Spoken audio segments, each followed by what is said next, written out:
Hey YouTube, what's up? In JT Sasuke. The latest Naruto chapter came out extremely late. Like when I say late, I mean pretty freaking late. But I'm here. I just got done reading it about like 15 minutes ago. So let's get started. The chapter starts off with Naruto in the second half of the QB talking inside like Minato's subconscious. And basically, Minato is really just no, not Minato. The QB basically just prep talking him. He basically telling him, you really just gonna let your son do all. You really just gonna let your son handle all this. It wasn't your fault that Kushina died. It wasn't your fault that that Naruto was made into a Jinchuriki. So he really didn't give him good, positive reinforcement. And then after that, we have a little bit of conversation between Naruto, the second Hokage, and Sasuke. They just got done attacking Obito with the Sage Jutsu Giant Rasengan. And it really put a dent in Obito, but Obito was obviously able to heal himself. So after being able to do that, we have Naruto and Sasuke. Naruto and the second Hokage start talking about Sage Jutsu and how it works. Sasuke is a bit confused because he can't do Sage Jutsu and he doesn't understand Sage Jutsu. So Sasuke just sitting there and just like, okay, I kind of get it. I'm not really sure where you're going with this, what you're talking about, but I'm trying to get it. So I feel like Sasuke is a bit jealous, because Naruto is able to do something, finally able to do something that he can't.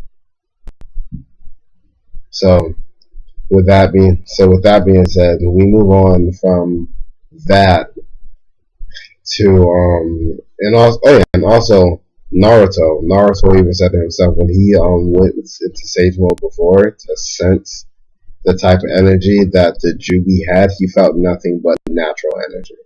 And he tried to explain that to Sasuke, but Sasuke didn't get it. But we move on from that, and we really just have Obito. Obito really just like, okay, it's time to really move forward with my plan. And I need to wipe away everything. So he plans like the giant tree or like a giant plant with like giant pods coming off of it. 4 pods on the different sides of the plant, on the stalk. And there's a giant tail beast bombs coming out of it. And those things were huge. And everybody immediately saw they had a problem. So they're really talking and they're really trying to figure out what to do.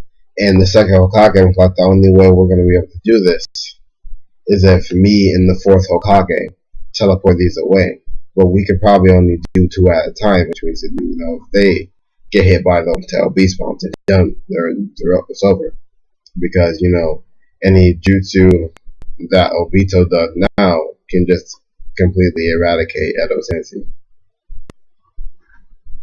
But they're obviously willing to make that sacrifice. Hashirama comes out of nowhere, he's fighting Madara, and Hashirama really just like, Madara, back down. I really need to help people over here.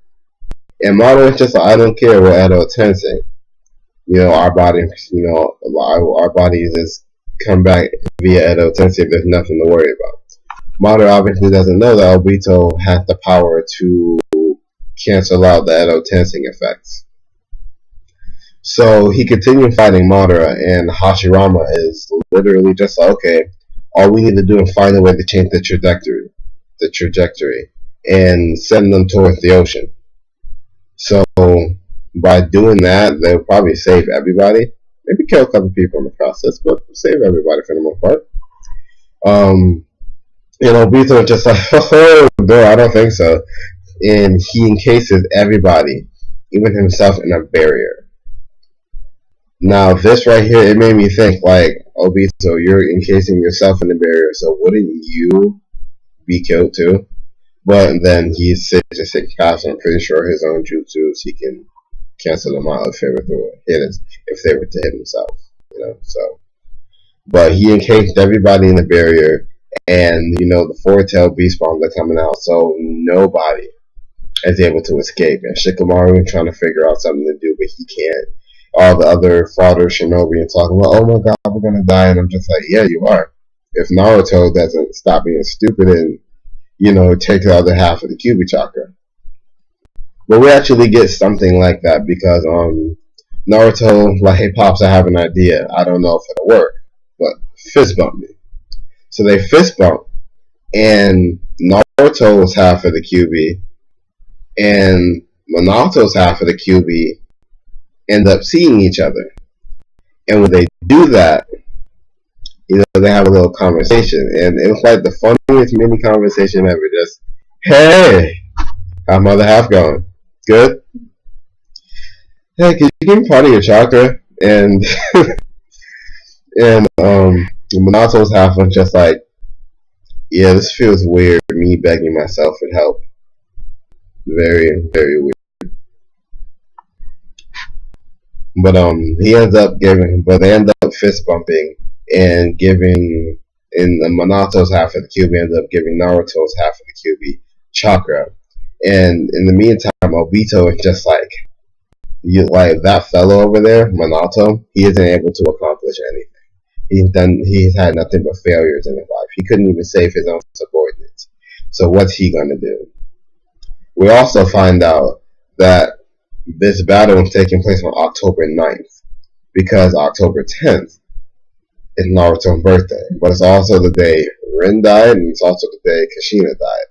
I feel like it's very convenient, like it's a coincidence that Rin died on the same day Naruto was born, like 3 years later. But, and at the same time, him attacking the village on Rin's death, on Rin's anniversary date, it kind of makes sense,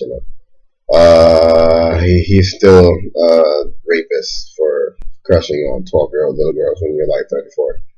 But it doesn't matter. It doesn't matter. But he had he made that known. Naruto was just okay, well, that's right. That means tomorrow is my birthday, which means this world really isn't gonna end because I still exist. All of a sudden he goes Kyuubi chakra mode and just like, let's go, pops. And then Minato was just like, yeah. So I'm really excited to see what's gonna happen in the next chapter. This basically just set up plot for the next chapter. It was pretty good. I'll give this chapter a good rate. But that's all for now, guys. Comment, rate, subscribe, and I'll see you guys next week.